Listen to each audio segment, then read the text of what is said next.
What is up, guys, and welcome back to a brand new video. Today we are covering some F1 2020 news. We've had a trailer come out at 2 p.m. today in regards to my team for F1 2020 career mode. And there's a lot of juicy little details, little graphics, and just kind of behind the scenes that gives us an insight as to the level of detail that we're going to go into when it comes to this year's career mode. And yeah, I'm really excited, so we're going to watch the trailer together. We're going to break it down, and we're just going to see what it all means for our journey that we're going to go on the channel when it comes to my team. So, roll the trailer. Peggy 3. Sorry to all the 3-year-olds out there. But, actually, I'm not going to play it in its entirety. If you want to see it, you can go on the F1 Games by Codemasters YouTube channel. We're just literally just going to go through all the screenshots, and we're just going to have a discussion, and we're also going to talk about those bloody driver rankings finally. So yeah, let's get into it. Be the 11th team.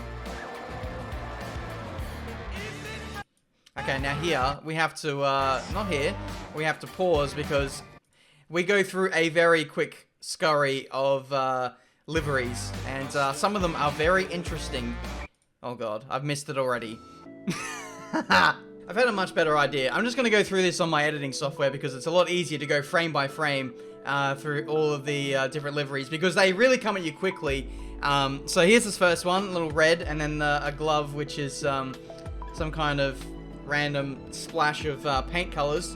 That is going to be interesting once you kind of see my my real life helmet later on this year, which is going to be coming. I mean, that looks pretty close to what my helmet might look like. So I don't know, if I want to have some kind of realism, I might do that compared to like what I'll be running in karting, a little galaxy looking thing from a galaxy far, far away potentially. One thing I'm really worried about here, guys, is some of the car liveries look pretty average. They just look like they don't belong in Formula 1, but some of the helmets, some of the driver suits, they look pretty good. I'm either going to go for something that's really dazzling and really, like, graphically, I don't know, it looks really nice. Like, there's a black and gold one, which I saw on a car, which looks really nice. But this one here, it just, like, what is that doing on an F1 grid? It just kind of doesn't belong. I don't know if you guys get that same vibe from me, but as we pan across, here's that splash of different paint colors. I mean, that is really out there, and I think that could look sick with the right color combination, I think. It's a shame that I think we can only use 3 colors. If it's the same as F1 2019, we might have some liveries where we could do 4 colors. But regardless, could look sick, but it's very out there, isn't it, for an F1 car? No sponsors there, but you choose your own sponsors in this, so they'll probably get applied after. But good luck to any of your sponsors trying to get any kind of, I don't know, exposure with that kind of livery going. But anyway, we move on. Just panning across. This is one I also liked. It kind of caught my eye. I am a fan of black and gold, white and gold, anything in gold really. And then these are just kind of average. That's all right. I mean, some of these are pretty good with the right color scheme and the right sponsors. Could look pretty sick. But otherwise, there's a lot of interesting ones. I do like orange and black as a color combination. All of these, which you can change, by the way. What is going on there? I'm just like going through this very slowly, and this is going to be the theme of the video because there's so much that gets thrown at you in such a short space of time. Choosing your engine supplier, you'll see the price breakdown for all of these. So Renault, 2.7 mil, 87 performance, 79 durability. I feel like Honda has been done a little bit dirty here. I actually feel like Honda is, in my personal opinion, a better power unit than Renault these days. I could be wrong. Ferrari is rated the best with the best performance and reliability. However, 4.1 million contract cost. And yeah, I don't know if that's going to be within the realms of affordability. There's a lot of decision making we have to make as a player as to where we're going to spend our money, because we've got to not only factor in staff, we've got to factor in the engine, we've got to factor in drivers. It's so cool. There's so many different ways you can go, and I have some opinions as to what I'm gonna do as a strategy going forward. But you know, engine, I think I might cheap out and go Honda. I don't know, and put more of my money towards a better driver potentially. But we get more panning shots. It just gives you a bit of a teaser as to, you know, what your car might look like in the season. So choosing your team sponsors here. This is what gets applied after you choose your livery. No real life sponsors, of course. These are all fantasy ones, and they've done this so that we can have full reign as to what we do with colors and the livery itself. There would be restrictions if we had real life sponsors, and so it wouldn't be as good of an experience, and I applaud Codemasters for going down that route. But a lot of different ones there, and here's the breakdown as to what you'll expect to rein in from your sponsors. So 5.1 signing bonus for Distort there, and I guess the higher the sponsor bonus, the higher the target you'll have to achieve, and that's going to be very difficult in the first season, because I imagine that we're going to have the slowest car out of anyone. Still panning across, and they all have different objectives. Some are 7th or above in the Constructors Championship, score 50 Constructors Championship points. I mean, those are all pretty tough, especially given that we're going to be at the back, and scoring points ain't going to be easy. Hire a teammate. We now move on to the controversial drivers ranking system, which I think in some areas is absolute honky-donk, to be fair. Some of the younger drivers have really got screwed over here. Delatraz, 58. So we can pick from F2 drivers as well, and we also have another pool of unnamed regen kind of AI drivers, the kind that you see in like the classic car game modes, with like Marie Lawson. I don't know if you know of her, you know, those kind of people. But here's the breakdown. Look at the top right hand corner of the screen. We have 3.45 million as a budget, and look at the contract cost of like all the drivers at the top. Lewis Hamilton near on 20 mil. We will not be affording Lewis Hamilton anytime soon. So I guess the aim straight off the bat is I think you've got to pick either an F2 driver or some kind of unsigned driver in that pool somewhere.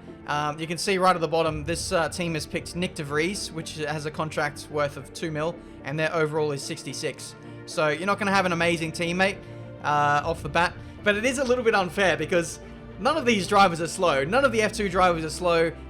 George Russell, who you'll see later, and Nicholas Latifi especially, has really been screwed over. None of these drivers are slow, but they've been given bad stats, and that's going to reflect in the game, which is really unfortunate. But these are F1 drivers and F2 drivers. They're not going to be slow by any means. That's, yeah, a different acclaim level, which requires you to have a certain reputation to sign them before they'll join your team. So it's not just a case of saving up your pennies and being able to buy Lewis Hamilton. You've also got to have the stats behind you to sign certain drivers. They will want to be affiliated with a team of a certain level of prestige, and you've got to earn that. So it's not a quick road to success in this career mode, which I really like. But we're going to move on. You can see, as they scroll down, they got comparisons. Nick DeVries, if you want to dive into the driver market and really compare what you really want out of a driver, it's broken down into 4 areas: experience, racecraft, awareness, and pace. In my opinion, I think pace is everything. If you're just in a fast car, you don't need to worry about racing other people in my books. But with the AI's mistakes, which have been coded into this year's game, possibly that racecraft and awareness, and maybe even experience, will come into it a little bit, which is absolutely awesome. And these stats are dynamic. It looks like... Oh, no, I think that's just a comparison. I don't think that they change. They might change, actually, as the career mode wears on, because I know that F1 drivers will retire and younger drivers will come through the ranks. So it very much is a dynamic career mode. But as far as I know, the driver stats and rankings can chop and change, kind of like FIFA. This is a teammate comparison. So you've got your own driver on the left, your teammate on the right, 200k salary. This guy is a relative newbie. Look at that, 28 experience and not bad pace, actually, 79. I think Nicholas Latifi is somewhere in the 60s for pace. So they've done well here to get Matsushita. Interesting. But there's so many things you can train. You can send drivers off to go practice and train physically, but you'll let down the sponsors because they won't have time to delve into that kind of thing. There's so much There's so much to think about in this year's career mode, and it's absolutely insane. Still moving forward, it's got some panning shots of Monaco at the back. This is Zandvoort Turn 1. That's Canada, which I was at yesterday. Build your facilities, and now we get into the juicy stuff. You have to, like in the regular career mode, you have to upgrade your car and continue to delve into research and development and your actual facilities now. So here we have a shot of your factory. Obviously we've got a man and a woman working on an engine. I mean, I wouldn't trust that guy with an engine because I know for a fact that he hasn't done a single day's hard labor in his life. So get him out while you can. We've got more shots of an engine going onto a crane, and you know, you start off really low, like it looks like a proper dodgy like mechanic garage somewhere, but then as you get more money you upgrade your facilities and it really starts to look like a state-of-the-art modern Formula 1 factory. Here's the car in bits here, and this is just really interesting to see this level of detail go into a Formula 1 game. I mean, fair play to Codemasters, they could have easily just sold this as a separate game, but they bundled it into the main one, and we have this whole new manager aspect to it, which is absolutely sick. We have this area, which looks like it's research and development. We've got Scott in the background. Oh no, to anyone who has him on his team. We've got some real dodgy staff members on these Formula 1 teams. I think you might want Arav on your team, given that he is was an aerospace engineer student. But what do we have here? This is the calendar, so you have to plan out your course of attack, divert resources to whether it be research and development, whether it be to simulator and driver training, promo stuff for your sponsors to build some fans or money or whatever it may be. I don't actually know the full inner workings of the whole career mode just yet, but that's something we're going to learn in due course. But yeah, you can only assign a certain amount of slots per week, it seems. Oh my god, I've just gone over to this screen and I feel overwhelmed. I'm meant to be teaching you guys as to what's going to be happening with the F1 game this year, but I feel like you guys are going to have to be schooling me. There is so much to this. Level 2 aerodynamics. So this is your facilities, and you upgrade them with time and money. Weekly running cost of 50 grand, and does that bring in 300 resource points every week, or is that like what's going on there? I'm so confused, and I'm like, I'm meant to be a pro. This is crazy. I tell you what, it's going to take us a long time to really get into the swing of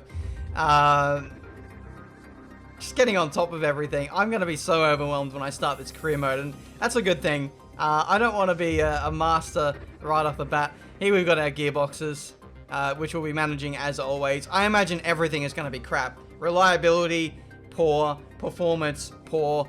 I really hope we're the worst car. I really do. We're going to move across now. Still the engine development, which we always have to manage over the course of the season. I will probably still favor taking more engines as opposed to trying to stretch them out. Here we've got a wind tunnel, which is absolutely sick to see the inner workings of that. We have a simulator. Oh, not a simulator. This is kind of like more what you'd have at home, actually. This guy is sweating Monaco. Fair play. And that looks like a direct drive wheel. That's actually so sick. I wonder if there's like an Easter egg, like little mini game within the F1 game to play the F1 game within the F1 game. That'd be awesome. But then we move across, and this is the proper simulator that they'll have at the factory, and this is a little bit more relevant to car development, I would say. So the first one is keeping the driver's eye in from time to time. I mean, if this is the number 2 driver simulator, and then this is what I'll be running, because Benjamin Daly needs his preparation, and my number 2 teammate will be getting the raw end of the stick in every aspect of this team. And for a fact, I don't know if I should stick to this, but I feel like it might be funny. If my number 2 driver beats me at any point in the season, I should just fire him. What do you think? Anyway, we move on, and there's more kind of wind tunnel tests being made here. Suspension. It's just really cool. And then we move on to an area where we're a little bit more familiar with. This is R&D. I don't know how far along we are in this season in particular, but straight off the bat, this created F1 team is just above Williams, which is interesting. But we have 25%, 40. Okay, we're a decent way into the career mode here. You can see powertrain 36% developed. Aero is a quarter of the way, durability is halfway there, and chassis is a third of the way there. And they're only just past Williams, so that is actually a little bit scary. I hope that some of the other teams are a little further along, but I'd imagine it's going to take at least a season or two, maybe 3 to get to the top, depending on how quickly and how efficient you'll get there. There's so many decisions that you're going to have to make in order to be successful in this game mode. It's mad. Finances screen. We have just a short little breakdown as to the income you get. As you can see, broken down on the left-hand side, and then outgoings is actually pretty good. So whoever's running the finances is doing an amazing job. Me being a failed accountant, I don't imagine my finances will be amazing. Perks. This is what you get when you renegotiate a contract. As you get more experience and as you move further along in the game, you can actually ask for a better contract and you can ask for better perks. So you've got social media team, you can have engine wear reduction perks, you can have media coaching, which might give you more additional time to answer questions potentially, and then finally development feedback, which will probably boost the amount of resource points you get, which is a system we kind of already had, which is interesting. Oh, you can actually purchase these upgrades. $425,000 dues. Bloody hell. Yeah, corporate finance history. You can see a breakdown of, where you were successful and where you weren't, where you piled a whole bunch of money into the car or the facilities and stuff. It's actually mad how much they've actually put into this. This must have taken them an absolute age, probably a year or two, maybe even more, to get this whole manager side in. And I think that is pretty much the breakdown. Here at the end, we've got some more driver celebrations. So we've got old mate here pointing up to the sky and also to his chest, signifying that he is very proud of his team. And then here, we've got this podium celebration where the guy's literally jumping up in the air. I actually really like that. And we have a few more tracking shots showing that it is possible to win the championship. Will it be possible to win the Constructors though? That remains to be seen. That's like literally my Achilles heel. I don't know about you guys, but I never seem to win Constructors championships in the F1 game, and we're going to need a good teammate. We're going to need a good team because we can't do it on our own. And I think there we go.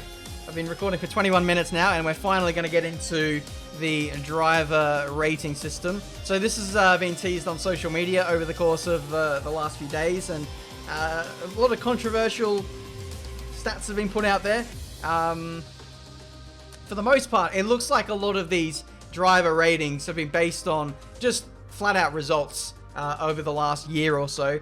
And I think if you're bundled in with a bad car, you subsequently are unfortunately at the mercy of that, and your stats kind of reflect that. So there's the likes of Bottas, who has a highly inflated rating, and the likes of George Russell, who is a champion of the future, just getting absolutely screwed. So we're going to start off with Alexander Albon, rating of 79, which is, okay, we'll start off here as a baseline. 83 pace. We now move on to Antonio Giovinazzi, rating of 73. I don't have anything to complain about that. We move on to Carlos Sainz Jr., 82 rating. 6 million contract costs. So this is what it's going to cost to buy out this player, this driver, sorry. So it'll cost 2 million to buy them out, but then it'll cost another 4 million to have them on your team for a year. And yeah, that's the breakdown of the contract cost, obviously. He's not a bad shout.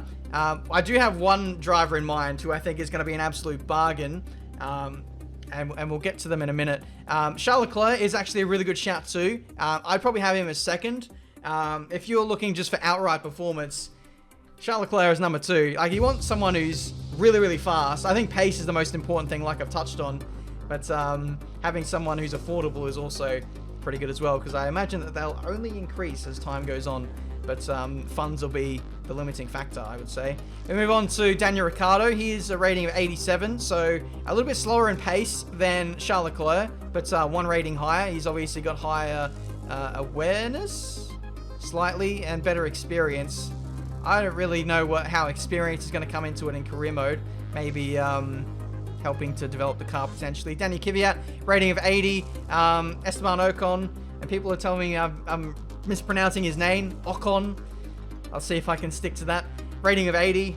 George Russell, who is way better than a rating of 75. I would put him at least 10 levels higher than that. 85 at least, maybe even pushing 90. This guy is an F2 champion and is showing his worth in the Virtual GP series. A contract cost of 4.5 million. He would be an absolute bargain if see, at 4.5 million, that is like amazing. But he doesn't have the stats to back it up, like that shows like his natural pace of real life. So in actual fact, he's actually not a great driver to get on board because he's only got 80 pace. Really, that should be closer to 90. We move on to Kevin Magnussen. He's got a better rating than George Russell, which is absolutely absurd. And then we move on to Kimi Räikkönen. 9 mil contract cost, 83 pace. Solid driver if you want experience, if that's something really important to you. 98 experience. So he's really going to help with developing the car, but he's pretty expensive. We move on to Lance Stroll. Really, his contract cost should be like negative 6 million. He should be bringing money into my team. Oh my god. Pay drivers, Codemasters, where are the pay drivers? We should have a driver who's like, I don't know, maybe Lance Stroll or someone else who, maybe not the best, but they bring in money for us to develop the car more. How is that not a feature of my team? Can we bring Lawrence Stroll into the team as well and then just challenge Mercedes straight away? That'd be lovely. Lando Norris, 79. I guess when you compare that to Carlos, that's fair enough, but I feel like both the McLaren drivers are underrated a little bit, and that's just not my bias talking. I genuinely believe that. We move on to Lewis Hamilton, the GOAT. 89 experience, 93 racecraft, 96 pace, so I think he is equal the fastest driver in terms of pace. 19.5 million contract cost. It's going to cost 6.5 million to buy him out of Mercedes, and then 13 mil just to keep him on your team.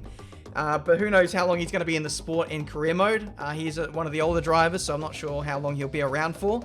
But interesting nonetheless. Max Verstappen, also 96 pace. But Max's contract is literally nearly, I don't know, it's about half the cost of Lewis. So in terms of like value for money, Max Verstappen is the man to get. So I'll be trying to get him as soon as possible. That 96 pace is going to be incredible. His experience, I'm guessing as we go along in the career mode, will only get better. So I'd imagine maybe his price will skyrocket, but trying to catch him before he gets too expensive will be very important. Because then by the time you can afford him, he'll have good experience and his pace should be good. So one to watch for sure. Nicholas Latifi, absolutely screwed over here. 64 pace. What's going on there? Like, Nick is a fast driver, and he's been rated lower than some F2 drivers, which is absolutely ridiculous. 2.25 million contract cost, so you could actually afford him from the outset when you start your career mode. But when you look at the experience and when you look at the pace, yeah, there are better drivers you can get for that money, I would say. So, unfortunate. But I just wish that they were all a bit faster and their stats reflected a bit better and were cheaper. Because, like, that's the thing. With real life F1, they can still be really cheap, but they can be amazingly fast. Like, George Russell is evidence of that, and so many other young drivers in Formula 1. We move on to Pierre Gasly, 80 pace, 6 million contract cost. It seems like 6 mil is about the average for a solid driver in a team, so that's that. Again, Romain Grosjean, 80, with a contract cost of 6 mil. We move on to Sebastian Vettel, 12 mil. 88 experience, 94 pace, so they've really rated Seb pretty well here for pretty much all of his stats, racecraft and pace. Really solid driver, but again, an older statesman, so I don't know how long he'll be in the sport for within our own career mode, and whether we can actually get him before he retires. Same too with Raikkonen. That might be a bit of an Easter egg as to whether anyone can actually afford or get him on board before he retires. We move on to Checo Perez. Really good rating here. Checo is a very underrated driver in the world of F1, but his rating here actually reflects his stats. I don't know.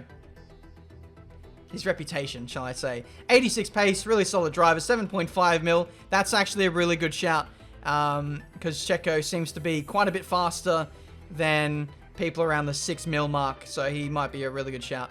And then we move on to Bottas to round it out, and he's got a really highly inflated rating, I'd say. 91 pace, a rating of 90, so he's the same level as Max Verstappen. And a similar contract cost. I don't think he's worth that much. And I don't think his rating is that high. It might potentially go down in career mode. But that is all of the driver ratings. Let me know what you guys think of it. Is there anyone who is really overrated? Is there someone who's really underrated? Let me know. And I'm sure that's going to cause some controversy in the comments. Who would you get on board as your driver? Like I said, Max Verstappen is one. Sergio Perez, as I just went through all of them, Sergio Perez stands out as well for me. And so too, Charles Leclerc, really solid at 7.5 mil as well. So, handy. Very, very handy. Guys, that's going to do this video for today. I realize I've done a lot of talking and my voice is absolutely dead now. I'm going to have another F1 2020 video coming out either later today or tomorrow at the latest. And it's going to be a really good one. Possibly another 100% race, so stay tuned for that. And leave a like if you enjoyed. Subscribe to the channel if you're new. If you have any suggestions as to what I should call my team, because I'm absolutely horrible at naming anything with a team name. So your creative ideas will be very much appreciated. And I can't wait to get stuck into this career mode in less than a month's time. July the 10th is when F1 2020 comes out. I just can't wait to get started. Thank you so much for watching. Until the next one, I'll see you next time.